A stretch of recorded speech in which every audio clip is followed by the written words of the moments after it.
What's up everybody, it is TJ and today we're going to be doing a review for Malignant. That's James Wan's latest horror movie, and I've seen a bunch of reviews on YouTube where the critic starts the review off kind of speechless, and after watching the movie, I can totally understand why. So I came into this movie not knowing really anything. I've seen a trailer, I've seen a handful of TV spots. I can say that probably knowing as little as possible made the movie so much better. So by the time you're watching this review, if you haven't seen the trailer, hell, if you haven't even heard of the movie, do not look it up. Just go watch it. Whether you like it or not, that's a total different story. Also, if you see Twitter, everybody's saying there's a huge twist, and there is. This is one of those movies where I think people will either really like it or really hate it. Luckily me, I enjoyed it a lot. It does help that I'm a big James Wan fan. You know, I like Saw, I like The Conjuring, hell, I even like Aquaman. So it was dope for him to come out with Malignant in between Aquaman and Aquaman 2. It's kind of like what they say, one for you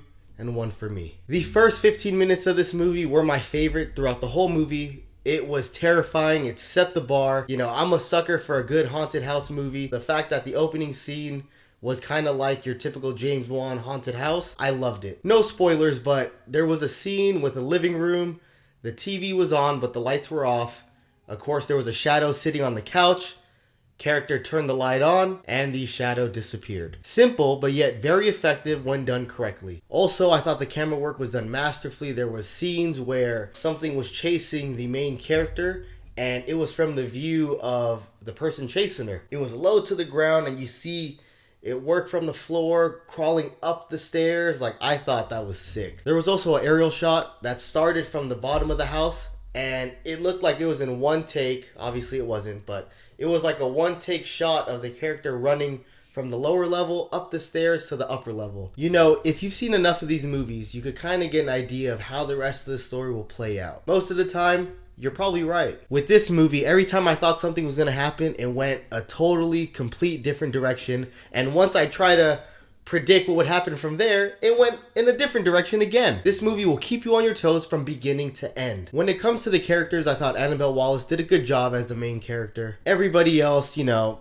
it was fine. I didn't really feel any complaints. There were a lot of cheesy moments throughout the movie, but obviously that was done on purpose. I was also a fan of the villain. I liked the sound of the villain's voice, the look, and even the use of lights when, you know, the villain was around. I'm trying my best to tell you everything I liked without spoiling it because, like I said, I want you to know as little as possible. So my overall thought of the movie, I liked it. It was so outrageous, you know, it made me laugh sometimes because it was so out there. I loved the fact that every time I tried to guess something, it went the opposite way. There's suspense, there's horror, there's gore, there's even action. It's fucking crazy. You could tell James Wan made this movie for a select group of people. Of course, the studio would love a good box office, but this movie was made for true horror fans. Think of it as James Wan being able to do a passion project. Malignant is that passion project. So if I have to give Malignant a score, I'd go pretty high. I'm giving it an 8 out of 10. Don't forget, comment down below once you watch it. Let us know what you think. No spoilers. And also, please subscribe to the channel, like the video, and I'll catch you next time.